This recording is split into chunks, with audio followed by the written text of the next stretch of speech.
জি মহাজন সাহেব বলেন। তুই তোরাতে বাসায় একাই থাকস না? জি মহাজন সাহেব আমি একাই থাকি। এই ভাইয়ের নাকি থাকার জায়গা নাই, তোর লগে ভাইকে 4-5টা দিন রাখিস। না না মহাজন সাহেব, তারা আমি রাখতে পারবো না, চিনি না জানি না। আমার বালিশের নিচে মোবাইল মানি ব্যাগ সব রেখে দে, মোবাইল মানি ব্যাগ যদি লয়ে যায় পরে আর কারো ধরবো। আরে শোন, তোর মোবাইল মানি ব্যাগের দায়ভার আমার, আর এই লোকটাকে দেখে ওইরকম সিটার মনে হয় না। আচ্ছা ঠিক আছে, দায়ভার যখন আপনি নিছেন আমার রাখতে সমস্যা নাই। আবার দেখেন মোবাইল মানি ব্যাগ নিয়ে গেলে আপনি কিন্তু এগুলা দিবেন। ভাই থাকার ব্যবস্থা তো হয়ে গেল, এখন কাজ কাম কি করবেন ভাবতেছেন? ভাই আগে আমি একটা ছোটখাটো ব্যবসা করতাম, কিন্তু সেই ব্যবসাটা করতে গেলেও 2,000 টাকা লাগে। এই ছোট ব্যবসা খাতা কলমের ব্যবসা, এখন যদি ভাই 1-2 হাজার টাকা দিতেন তাহলে ব্যবসাটা শুরু করতে পারতাম।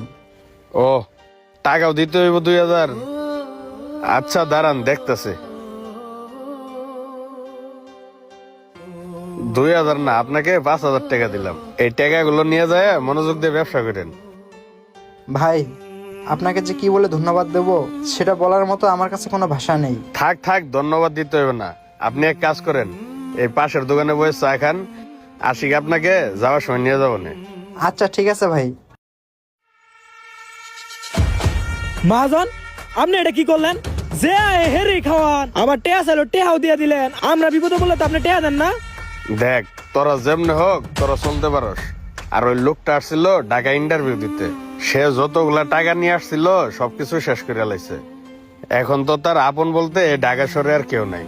আর ওই সব লোককে সাহায্য করতে পারলেও আমার মনের ভিতরে কেমন জানে একটা শান্তি অনুভব হয়। আচ্ছা যাই হোক, যা কাজ কর যা।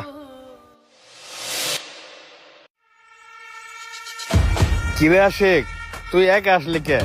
বাইরের সাথে করে নিয়ে আসতি, নাস্তা করে যাইতো। মহাজন সাহেব আপনি আছেন নাস্তা নিয়া, আপনার ওই লোক সকালে উঠা দেখি নাই। আপনি 5,000 টাকা দিচ্ছেন না, ওই 5,000 টাকা লয়ে ভাগছে।